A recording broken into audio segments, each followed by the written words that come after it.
बिस्मिल्लाहिर्रहमानिर्रहीम। Programme focus में आपको खुशामदीद कहते हैं। Business update. इंटरबैंक मार्केट में डॉलर 279.40 के लेवल पर डॉलर ट्रेड होता हुआ देखा गया। रिजर्व्स हमारे डिक्रीज हो रहे हैं। आइंदा आने वाले दिनों में अगर हमें बहुत जल्द IMF की ट्रांच नहीं मिलती या हमारे रिजर्व्स अगर बेहतर नहीं होते और यही कैफियत रहती है सियासी बेयकीनी की, तो यकीनन ये इबाम है। इबाम का मैं लफ्ज़ इस्तेमाल करूँगा कि आइंदा आने वाले दिनों में डॉलर की पोजीशन मज़ीद बेहतर होगी, रुपया कमज़ोर होगा, डॉलर महंगा हो सकता है। डॉलर इस वक्त 279.40 के लेवल पर है। इसके अलावा मैं आपको बताऊंगा कि स्टेट बैंक ने पाकिस्तान के मुकामी और बैरूनी कर्ज़ों के एदाद शुमार जारी कर दी हैं। जो तफसीलात सामने आई हैं वो तफसीलात ये बताती हैं कि पाकिस्तान का मजमूई जो कर्ज़ा है वो मुसलसल बढ़ रहा है। अगर मैं मुकामी करेंसी की बात करूं, रुपए में हमारे कर्जे कितने हो गए, तो 65,000 अरब रुपए से पाकिस्तान के कर्जे तजावुज़ कर गए हैं। डॉलर्स में 131 अरब डॉलर से तजावुज़ कर गए हैं। 129 अरब डॉलर के करीब हमारे कर्जे थे, अब वो 131 अरब डॉलर हो गए। 61,000 अरब रुपए पे हमारा कर्जा था रुपयों में, वो अब 65,000 अरब रुपए पे चला गया है। उबरी हुकूमत ने सिर्फ 7 महीनों में रिकॉर्ड कर्जे लिए। मुकामी मार्केट से 4,868 अरब रुपए के नए कर्जे उबरी हुकूमत ने लिए सिर्फ 7 माह में।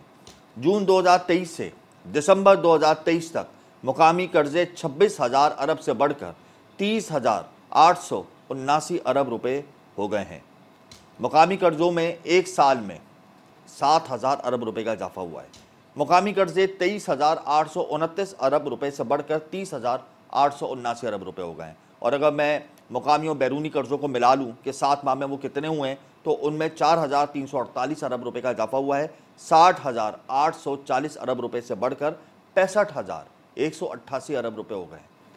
मुसलसल हमारे कर्जे बढ़ रहे हैं और ये तो सिर्फ दिसंबर तक का डाटा है, दिसंबर 2023 तक का।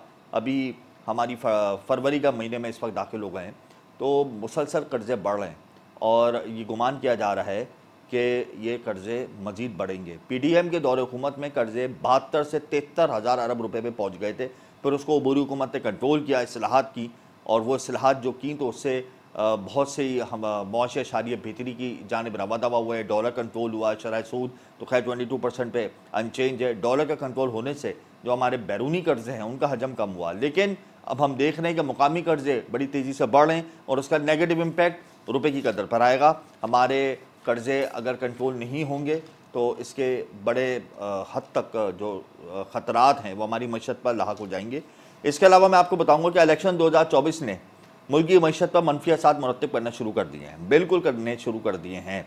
अभी तक ये सामने नहीं आ रहा है कि कौन हुकूमत बनाएगा, कौन इक़्तिदार में आएगा। मखलूत हुकूमत अगर बनती है तो यकीनन ये कमज़ोर हुकूमत होती है, और जब कमज़ोर हुकूमत होती है तो उससे IMF मुज़ाकरात फिर उस लेवल पे नहीं जाके करता जिस तरीके से करने चाहिए। IMF की डिमांड है कि वो समझदार और मजबूत हुकूमत के साथ मुज़ाकरात करे। IMF के प्लान में हमने लाजमी दाखिल होना है, ये हमारी आखिरी उम्मीद है। अब इस उम्मीद पर क्या मखलूत हुकूमत पूरा उतरती है, क्या IMF की तमाम शराइत को वो पूरा कर सकेगी, ये तमाम इबाम सरमायाकारों को शदीद तशवीश में मुब्तला कर दें। सरमायाकार जो अपना सरमाया मुल्क से लेके बाहर जा रहे थे वो रुक गए थे क्योंकि उबरी हुकूमत की सलाहत SIFC ने उनको एतमाद दिलाया था। इलेक्शन के नताइज ने उनके एतमाद को फिर से लड़खड़ाना शुरू कर दिया है और वही सोचने पर मजबूर हो गए हैं कि अब क्या होगा। यही हाल हमने स्टॉक मार्केट में भी देखा। इसी की वजह से करेंसी मार्केट पर भी नेगेटिव इम्पैक्ट शुरू हो गया है पड़ना। फिर जो सनती जोन है, यानी जो हमारे जो एक्सपोर्टर्स हैं वो बड़ा कलीदी किरदार अदा करते हैं मईशत में, उन पर भी मनफी असरात मुरत्तब होना शुरू हो गए हैं क्योंकि IMF ने दूसरा प्लान भी मुस्तरद कर दिया है। हमारे ज़राए हमें ये बताते हैं 3 प्लान पेश किए थे उबरी हुकूमत ने। एक PI की प्राइवेटाइजेशन जो कि मंजूर हो गया, दूसरा सर्कुलर डेट को कंट्रोल करने के लिए उसका मुस्तरद कर दिया, तीसरा इंडस्ट्रियल सेक्टर को 9 सेंट पे बिजली फराम करने का एक प्लान पेश किया था। हमारे ज़राए ये बताते हैं कि IMF ने उस पर अदम इत्मीनान का इजहार किया, यानी उसको भी मुस्तरद कर दिया है। ये तमाम इबाम हैं। मुल्क इस वक्त सियासी अदम इस्तेहकाम का शिकार है, मुआशी मसाइल से घिरा हुआ है, अमन व अमान की ख़राब सूरत हाल भी एक बड़ा चैलेंज है। अब अगर मखलूत हुकूमत बनती है और वो इस्लाहात नहीं कर पाती, वो IMF की डिमांड पूरी नहीं कर पाती, तो अब मुआशी बदहाली का मुल्क मुतहम्मिल नहीं हो सकता। इन तमाम पॉइंट्स को मैं आज के प्रोग्राम में तफसीली डिस्कस करूँगा। डॉलर आइंदा आने वाले दिनों में कहाँ पर जाएगा, क्यों डॉलर और स्टॉक पर मनफी असरात मुरत्तब हो रहे हैं, मुआशी बदहाली को किस तरीके से कंट्रोल किया जाएगा, नौ मुंतखब हुकूमत क्या IMF के एतमाद को पूरा कर पाएगी, IMF की शराइत को पूरा कर पाएगी। इन्हीं तमाम पॉइंट्स को मैं तफसीली डिस्कस करूँगा, लेकिन यहाँ वक्त एक ब्रेक का, हमारे साथ रहिएगा।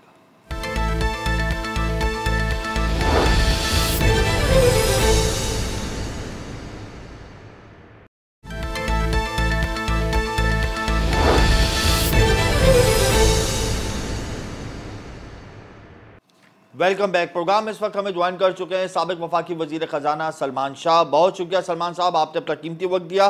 बिजनेस कम्युनिटी तशवीश में मुब्तला हो गई है। जाहिर सी बात है, इंतखाबात के नताइज जिस तरीके से आए और फिर अभी तक ये तय नहीं हो पा रहा कि किसी हुकूमत बनेगी। मखलूत हुकूमत अगर बनती है तो फिर IMF को कैसे मुतमईन किया जाएगा। इस हवाले से इस तनाजुर को आप किस जाविये से देखते हैं? देखिए, एक बात तो ये है कि इकोनॉमिक इन्वायरमेंट जो है वो बहुत ज़्यादा मुतासर होती है अनसर्टनटी के साथ, यानी कि बेयकीनी के साथ। तो इस वक्त तो पाकिस्तान में बेयकीनी अपनी हाइट पे है जी। दूसरी चीज़ से फिर वो होती है अफेक्ट लेजिटिमेसी के साथ, कि क्या ऐसी हुकूमतें हैं जो वो रिफॉर्म्स करें जिनकी ज़रूरत है और जिनके फिर अवाम की सपोर्ट भी उन्हें मिले। सो ये भी एक बहुत बड़ा क्वेश्चन मार्क हो गया इलेक्शन के नतीजे में, कि अगर हुकूमत ही नहीं बन पाएगी और हुकूमत जो भी आएगी बड़ी कमज़ोर होगी। तीसरी बात ये है कि इंटरनेशनली क्योंकि आपकी इकॉनमी खासी लिंक्ड होती है, और पाकिस्तान के केस में क्योंकि आपके बैरून मुल्क कर्ज़े बहुत ज़्यादा हैं, आपका IMF प्रोग्राम है, आपने इंटरनेशनल इन्वेस्टर्स के लिए एक कोशिश कर रहे हैं कि वो आएँ आपके मुल्क में इन्वेस्ट करें। तो ये तमाम चीज़ें जो हैं ये अनसर्टनटी की वजह से ये सही नतीजे नहीं दे सकते आपको। इसका इम्पैक्ट जो है इलेक्शंस का, उसका सबसे नेगेटिव इम्पैक्ट है वो इकॉनमी पे है, और इकॉनमी के अंदर सबसे नेगेटिव इम्पैक्ट इन्वेस्टमेंट पे है, और सबसे ज़्यादा ज़रूरत इस वक्त इकॉनमी को इन्वेस्टमेंट की है जी। सो अनफॉर्चुनेटली जो हमने पाकिस्तान में माहौल क्रिएट करना है फॉर इन्वेस्टमेंट, वो अब अवेलेबल नहीं है। अच्छा सलमान साहब, अब हुकूमत तो बनने में भी टाइम लगेगा, अभी तो एडजस्टमेंट्स होंगी, फिर हल्फ लिया जाएगा, फिर एक शेप आएगा गवर्नमेंट का, तो उसमें तो भी टाइम लगेगा। हमारे पास टाइम नहीं है, हमने फौरी तौर पे IMF के नए प्लान की तरफ जाना है। अब हुकूमत अगर आएगी तो फिर उसको तो 1-1.5 महीना तो सेट होने में लगेगा, फिर रमज़ान की आमद है, तो ये जो 2-3 महीने का जो गैप होगा इसको हम कैसे फुलफिल करेंगे? देखिए, 2-3 महीने की बात नहीं है, ये आगे की बात है। फ्यूचर की तमाम जो गवर्नमेंट्स बननी हैं या जो भी फ्यूचर में होगा उसके बारे में इस वक्त आपने डिसीजंस लेनी है। एज एन इन्वेस्टर आप देखते हैं कि लॉन्ग रन में पाकिस्तान किस तरफ जाएगा, और उसको नज़र नहीं आ रहा कि लॉन्ग रन में वो पाकिस्तान किस किस्म की इकॉनमी होगी, किस किस्म की लीडरशिप होगी, किस किस्म की आपके कानून वगैरह कैसे बनेंगे, कोर्ट्स कैसे एक्ट करेंगे।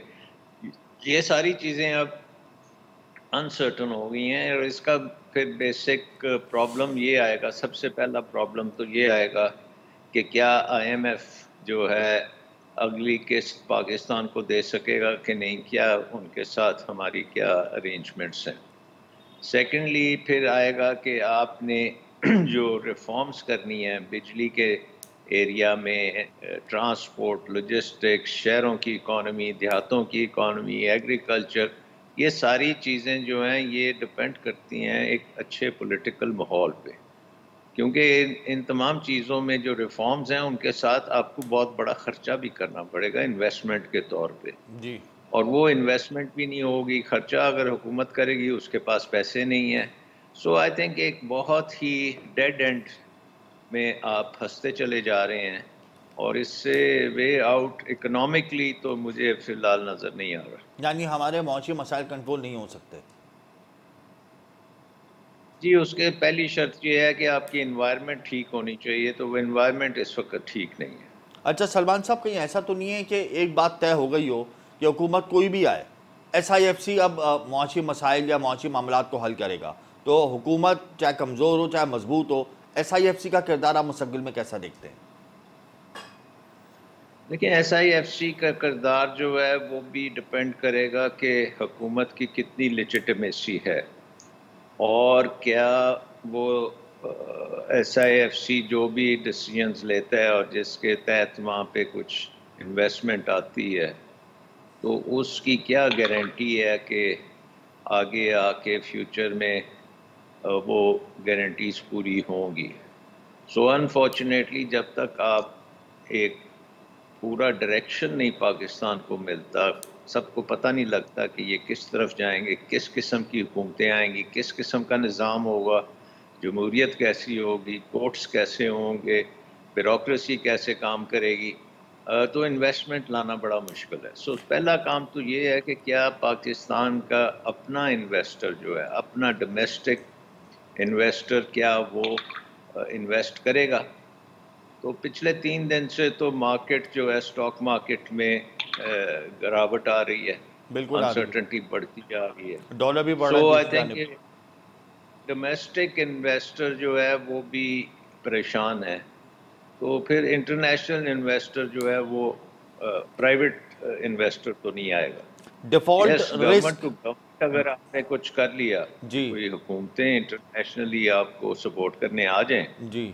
और खासी मेजर आपके यहाँ इन्वेस्टमेंट करनी शुरू कर दें, तो वो थोड़ी देर के लिए उसका बेनिफिट आएगा, लेकिन वो भी फिर लॉन्ग टर्म उसको सस्टेन करना वो बड़ा मुश्किल काम होगा। So I think all in all हमें अपना निज़ाम जो है उसको ठीक करने की बहुत ज़रूरत है, माहौल को ठीक करने की ज़रूरत है, लेजिटमेसी लाने की ज़रूरत है, और जो भी हुकूमत आए वो एक लेजिटमेट हम ये हुकूमत होनी माहौल चाहिए। दुरुस्त कर सकते हैं सलमान साहब? आपको लगता है कि हम इस्लाहत कर लेंगे, माहौल दुरुस्त कर लेंगे, अपनी लाइन ड्रॉ कर लेंगे कुछ? देखें, ये तो अब डिपेंड करता है कि हमारे जो लीडर्स हैं, बड़े बड़े लीडर्स हैं, सिविल साइड पे, मिलिट्री साइड पे, ये सारे मिल के बैठें और एक ऐसा हल निकालें जो पूरे अवाम को एक्सेप्टेबल हो, तो फिर तो मुमकिन है, फिर तो एक बड़ा ब्राइट फ्यूचर आपका आ सकता है। लेकिन अगर अवाम को उसमें से माइनस कर दिया गया या अवाम में उसकी लेजिटिमेसी नहीं होगी, तो फिर ये आगे नहीं चल सकता। जैसे सो आई इलेक्शन के थिंक इस नताइज वक्त हैं।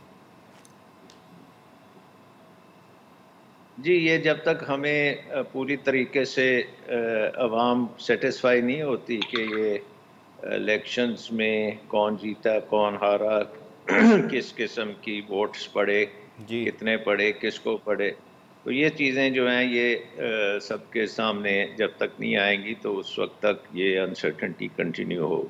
अच्छा सलमान साहब, आलमी इदारों ने डिफ़ॉल्ट रिस्क का तस्करा करना दोबारा शुरू कर दिया है। अब ये डिफ़ॉल्ट की बातें पाकिस्तान की मईशत के साथ दोबारा जुड़ने लगी हैं, तो क्या वाकई हम डिफ़ॉल्ट रिस्क की तरफ बड़ी तेज़ी की जानिब गामज़न है?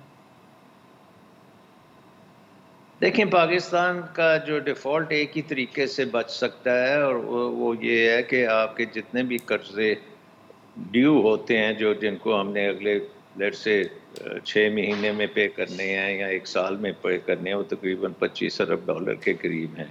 जी। वो जिन्होंने भी वो कर्जे दिए हैं वो उसको रोल ओवर करने पे एग्री कर जाएं। अब रोल ओवर के लिए पहली शर्त तो ये है कि IMF प्रोग्राम भी फॉलो होना चाहिए। फिर वो रोल ओवर के लिए जो पब्लिक जो डिफरेंट ममालिक के कर्जे हैं उसमें हर मुल्क जो है वो उसमें आपकी मदद करे और रोल ओवर भी करे। जी। फिर उसके बाद ये है कि आपका जो बैरून मुल्क पाकिस्तानी है वो अपनी रेमिटेंसेस और ज़्यादा भेजे और यहाँ पे इन्वेस्टमेंट करे।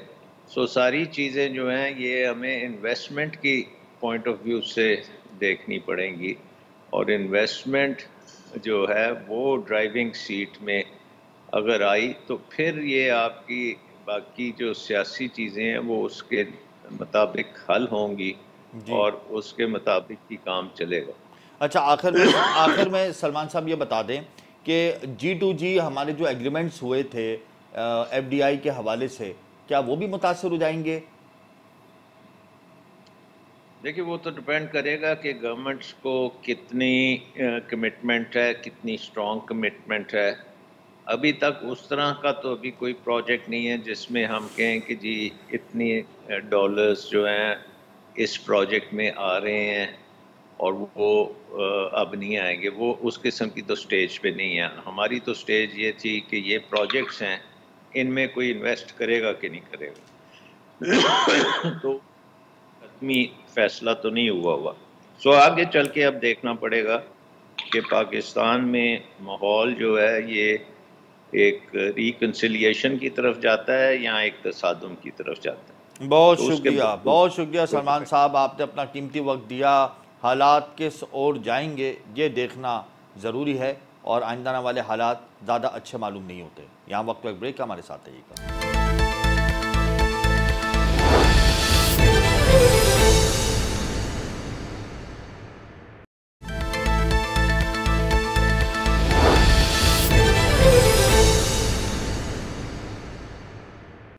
Welcome back. प्रोग्राम इस वक्त हमें ज्वाइन कर चुके हैं जफ़र पराचा, मौशी तजकार हैं। जफ़र साहब, आपका बहुत शुक्रिया, आपने अपना कीमती वक्त दिया। इलेक्शन 2024 तारीख में हमने इससे बड़े इलेक्शन नहीं देखे, लेकिन इसके नताइज के बाद जो मनफी असर मुरतब हो रहे हैं मईशत पर, वो बहुत ज़्यादा तशवीशनाक है और मुतहम्मिल नहीं हो सकता पाकिस्तान इसका इस वक्त। क्या कहते हैं, हालात को किस तनाजुर में देखते हैं जफ़र साहब? अस्सलाम वालेकुम जनाब, आपका शुक्रिया वक्त देने का।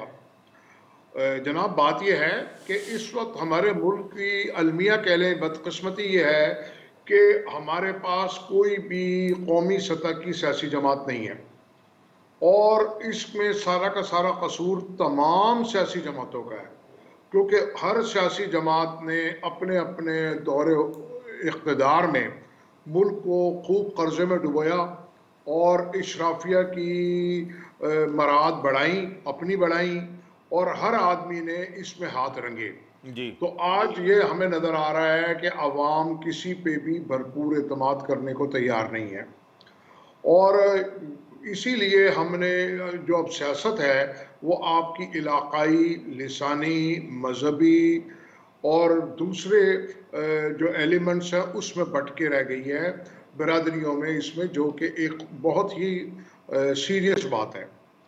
तो जो, और ये लग रहा है कोलिशन गवर्नमेंट बनने जा रही है, तो कोलिशन गवर्नमेंट को जो है इंटरनेशनली अच्छा नहीं समझा जाता, उसकी रेटिंग अच्छी नहीं होती।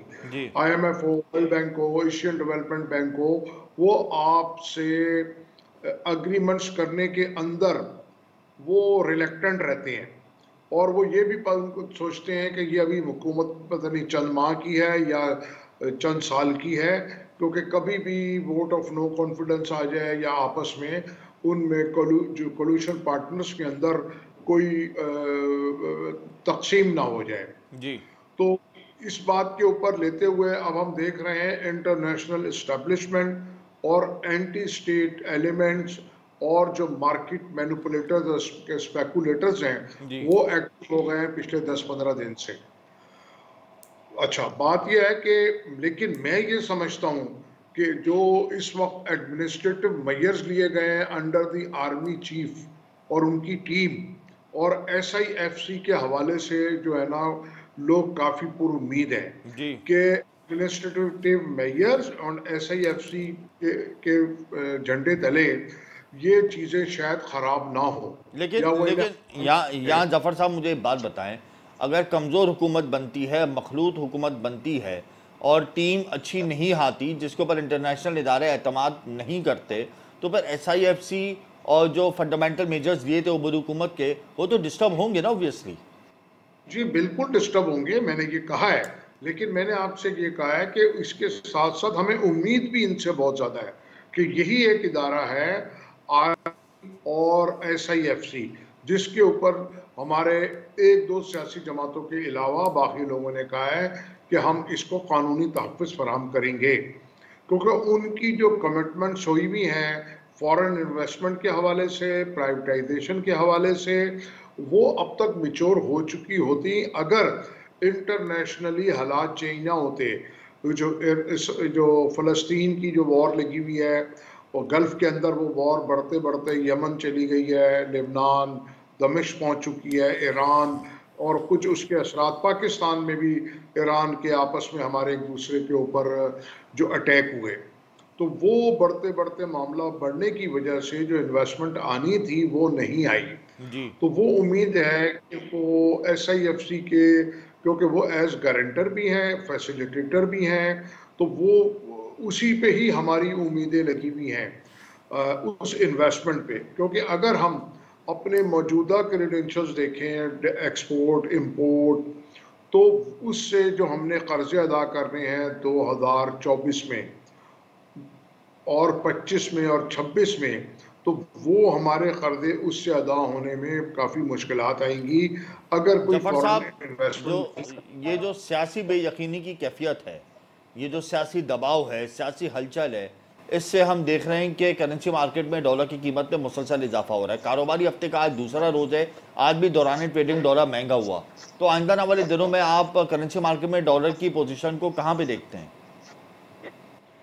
देखिए जनाब, बात यह है कि ओपन मार्केट में डॉलर तो महंगा नहीं हुआ, थोड़ी बहुत कमी वाक़ई हुई है सप्लाई की। इंटरबैंक मार्केट पे, इंटरबैंक भी हाँ, इंटरबैंक में तो महंगा हुआ है ना जफर साहब, कल भी महंगा हुआ था, आज भी मामूली। दौरान ट्रेडिंग महंगा हुआ है 7 पैसे।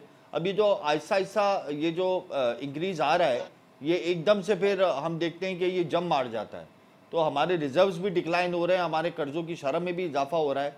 तो इसका इम्पैक्ट आप मजीद आइंदा आने वाले दिनों में कहाँ पे देखते हैं? देखिए जनाब, 300 रुपए के करीब डॉलर है और उसमें चंद पैसे बढ़ जाना या 8 आने रुपया बढ़ जाना, तो ये तो इतना 279 के डॉलर है। जी, तो उससे कोई इतना मैं नहीं समझता कि इम्पैक्ट आता है। और अगर यही हालात रहे तो डॉलर महंगा हो सकता है, जी, मेरा यही लेकिन पूछने का मकसद है कि अगर हालात यही रहते हैं तो आप डॉलर को कहाँ देखते हैं आइंदा आने वाले दिनों में? देखिए जनाब, मैं तो ज़्यादा ऊपर नहीं देखता डॉलर को, मैं तो नीचे ही देखता हूँ, कि क्योंकि जो हमारे फाइनेंशियल क्रेडेंशियल्स हैं वो अभी तक सही जा रहे हैं। अगर आप ये देखें कि पिछले माह हमारी रेमिटेंस काफ़ी बढ़ी है, और जो हमारी जो ट्रेड डेफिसिट है वो भी ठीक है, और हमारी एक्सपोर्ट भी ओवरऑल बेहतर हुई है। तो अगर यही चीज़ें चलती रहे, आप ये पॉलिटिकल अगर ये चीज़ें इश्यूज ऐसे की ही वजह। चलती रहें, अगर ये चीज़ें ऐसे ही चलती रहें तो कुछ भी नहीं होगा। लेकिन इबाम तो यहाँ पे ये पैदा हो गया ना कि ये चीज़ अब ऐसे नहीं चल पाएंगी, क्योंकि अब आइंदा आने वाले दिनों में हमारी एक्सपोर्ट गिरेंगी, क्योंकि IMF ने 9 सेंट पे सनतों को यूनिट देने का जो प्लान है वो मुस्तरद कर दिया है। हमारे ज़राए हमें ये बताते हैं, सर्कुलर डेट का देखिए प्लान भी मुस्तरद कर दिया IMF ने। और रेमिटेंसेज बेहतर ज़रूर हुई हैं, लेकिन साल के अख्ताम पे हम रेमिटेंस का टारगेट अचीव नहीं कर पाएंगे जफर साहब, ना एक्सपोर्ट का ना रेमिटेंस का। तो नहीं, देखिए जनाब, जी, जरूर होगा, हमको अपनी पॉलिसीज को रिस्ट्रक्चर करने की जरूरत है। हम ये देख क्या रहे हमारी हैं कि हम पॉलिसीज हैं?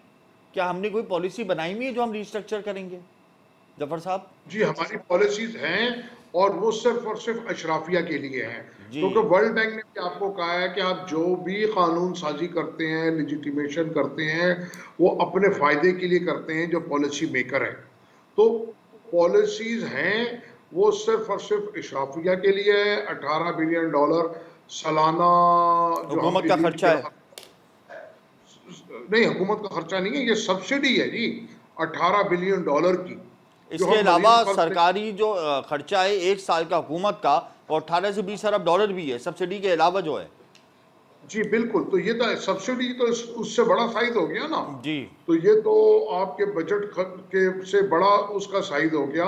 तो अब जरूरत है, IMF यही कह रहा है, जो हमारे हुक्मरान हमको आगे नहीं पास ऑन करते, वो ये कहते हैं कि भाई जिस टैक्स बेस बढ़ाएं, आप अपनी जो पॉलिसीज है वो ठीक करें। ये जो आप सनतों को, एक्सपोर्टरों को, इशराफिया को जो आप मराद दे रहे हैं, जी, वो मराद करें। ठीक है जनाब, जो कि क्योंकि हो नहीं सकती इस मुल्क में कभी भी। ये बताएं जफर साहब आखिर में कि नौ मुंतखब हुकूमत आवाम को रिलीफ दे पाएगी? आप समझते हैं कि मुआशी इस्लाहत हो पाएगी इस मुल्क में? क्या हम सुख का सांस ले सकेंगे, या ये सब महज ख्वाब होगा? देखिए जनाब, अगर इनकी नीयत ठीक हो जी, तो सब कुछ हो सकता है। क्यों कि आप जो बात कर रहे हैं बिजली के नरखों की, IPPs आपकी इकोनॉमी का ब्लैक होल है, और आप वो बिजली बनाए ना बनाए, आपने उसको पैसे देने हैं, और डॉलर्स में देने हैं। यूं देने हैं कि वो जो आपके हुक्मरान हैं, जी, स्टेक होल्डर्स हैं, इशराफिया, वो उनकी हैं। ठीक है, अगर बिल्कुल। आज वो सोच लें कि हमने खर्चे कम करने हैं और हमको स्टेट ओन्ड इंटरप्राइजेस को प्राइवेटाइज करना है, तो ये सारे मामला ठीक हो जाएंगे। मैं आपको बिल्कुल यकीन दिलाता हूं कि पाकिस्तान के फाइनेंशियल क्रीडेंशियल्स बेहतरीन है। अगर सिर्फ और सिर्फ आपने जुमला शुरू मिसमैनेजमेंट। जो किया है उसमें आपने अपनी जुमले की शुरुआत इन अल्फाजों से की थी, अगर नीयत ठीक हो, तो नीयत तो ठीक नहीं है, तो भाई हालात बेहतर होंगे या नहीं होंगे, आप क्या समझते हैं?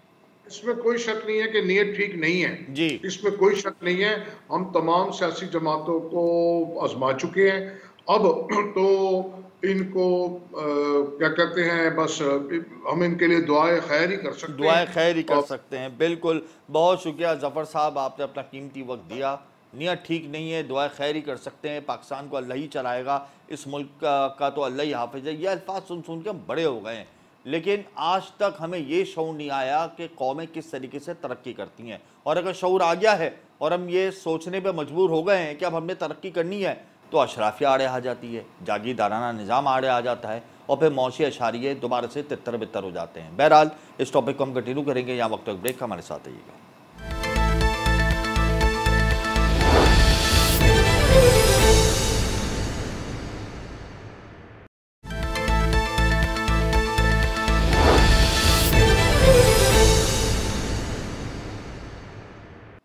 Welcome back. प्रोग्राम इस वक्त हमें ज्वाइन कर चुके हैं Shahriyar Butt, stock exchange expert हैं। बहुत शुक्रिया शहरियार बट, आपने अपना कीमती वक्त दिया। शहरियार, स्टॉक मार्केट मुसलसल हम देख रहे हैं कि गिरावट का शिकार है। कल कारोबारी हफ्ते का पहला रोज था, 2200 से ज़ायद पॉइंट्स की कमी हुई। आज भी मार्केट दौरान ट्रेडिंग 1300 से ज़ायद पॉइंट्स की कमी पर वापस से रिकवर हुई। मार्केट का आगाज़ भी आज 500 पॉइंट से नफ़ी के साथ हुआ था। इतना ज़्यादा सेंटिमेंट का लेवल शेक क्यों हो गया है, वजूहत क्या है? देखिए, वजूहत आपके सामने है। जब से इलेक्शन के रिजल्ट सामने आए हैं, एक बड़ा सरप्राइज हुआ है।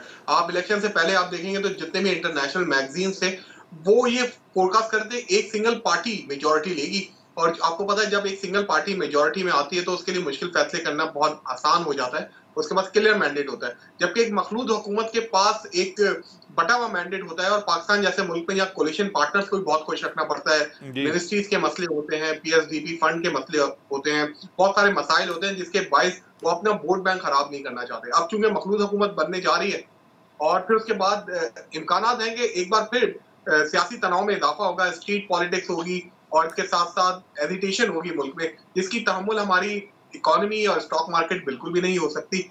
और यही वजूहत है। दूसरी तरफ आईएमएफ के साथ जो मुज़ाकरात चल रहे हैं, जिसमें आज सेटबैक हुआ है, आईएमएफ ने हमारी 2 रिक्वेस्ट रद्द कर दी हैं।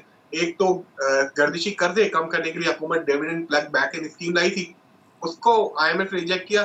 दूसरा सनती शोबे के लिए हम जो एक सब्सिडाइज्ड रेट के ऊपर बात कर रहे हैं, प्लान किया था, बिल्कुल, जिसके बाद मार्केट में आप देख रहे हैं कि सेलिंग काफी देखने में आ रही है। अच्छा शहरियार बट, अगर मिसाल के तौर पे नवाज शरीफ वज़ीर-ए-आज़म बन जाते हैं, मैंने नवाज शरीफ का नाम इस वजह से लिया है कि उनके दौर में स्टॉक मार्केट ने बड़ा अच्छा परफॉर्म किया था जब इसहाक डार फाइनेंस मिनिस्टर थे।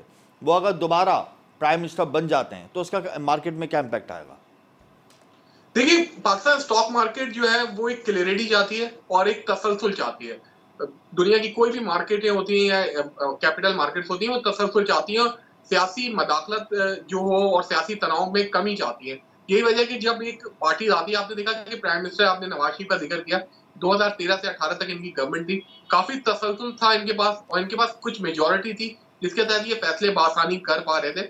और यही वजह थी कि हमने स्टॉक मार्केट को भी बढ़ते हुए देखा।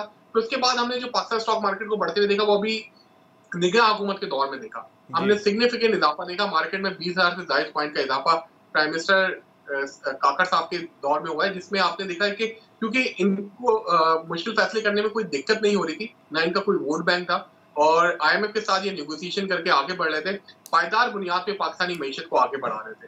तो हमें ऐसी हुकूमत चाहिए जो कि इंटरनेशनल कम्युनिटी के साथ इस्लाहाती एजेंडे को लेकर पाकिस्तान में आगे बढ़ सके। शहरियार, अब चूंकि मखलूत हुकूमत आएगी, अब जाहिर सी बात है प्राइम मिनिस्टर XYZ कोई भी हो, तो मखलूत हुकूमत के आने से आप क्या समझते हैं कि जो स्टॉक एक्सचेंज के जो सेशंस हैं वो इतनी ज़्यादा इंक्रीज तो नहीं होंगे, उनमें हम देखेंगे कि अप एंड डाउन सिचुएशन रहेगी? देखिए, इसका दारोमदार 2 चीजों पर है कि आईएमएफ के साथ जो आने वाली हुकूमत है उसके ताल्लुकात किस तरह से रहते हैं, वो आईएमएफ को किस तरह से प्लान प्रोड्यूस करते हैं या उनके सामने प्रेजेंट करते हैं और आगे लेकर चलते हैं। और जिस तरह एसएलए हमारा कंप्लीट होता है, $1.1 बिलियन हमें आईएमएफ से चाहिए और उसके फौरन बाद हमें 3 साल का एक प्रोग्राम आईएमएफ के साथ चाहिए। अगर हुकूमत ये नेगोशिएशन में कामयाब हो जाती है, मुश्किल फैसलों पे हामी भर लेती है। आज मैं देख रहा था एक न्यूज चैनल में इंटरव्यू भी चला था शहबाज शरीफ साहब का, वो कह रहे थे कि आने वाली हुकूमत को फौरन ही IMF के साथ मुज़ाकरात कर लेने चाहिए। तो एक बहुत खुशाइन इकदाम है। इस तरह की स्टेटमेंट की हमें ज़रूरत है, बजाय इसके कि 300 यूनिट बिजली फ्री कर देंगे या 500 यूनिट फ्री कर देंगे, ठीक है? तो हमें ये चीज़ें थोड़ी-सी चाहिए, क्लैरिटी चाहिए और ऐसी हुकूमत चाहिए जो कि अफ़ाम व तफ़हीम से आगे बढ़े। सरमायाकारों के दिलों में एक खौफ ये भी है कि एक मरकज़ में एक हुकूमत होगी और सूबे में एक हुकूमत होगी। तो जी। ये हेजिटेशन होगी और ये जो सियासी तनाव है इसमें इज़ाफ़ा रहेगा। तो ये वजह भी है, इसको भी कमी करने की ज़रूरत है। आलमी जरीदे डिफ़ॉल्ट रिस्क की बातें कर रहे हैं शहरियार, तो इस मामले को फाइनेंशियल और ब्रोकर्स किस तनाजुर में देख रहे हैं? जी, यकीनी तौर पे आप देखें मार्केट में जो इतना प्रेशर है उसकी बड़ी वजह यही है। इलेक्शन के नेक्स्ट डे हमने देखा कि 1200 पॉइंट मार्केट से निकल गए and after very next day कल मार्केट में 1800 से ज़ायद पॉइंट की कमी हुई। तो उसकी वजह यही है कि हमारे ऊपर दोबारा से रिस्क बढ़ता जा रहा है डिफॉल्ट का।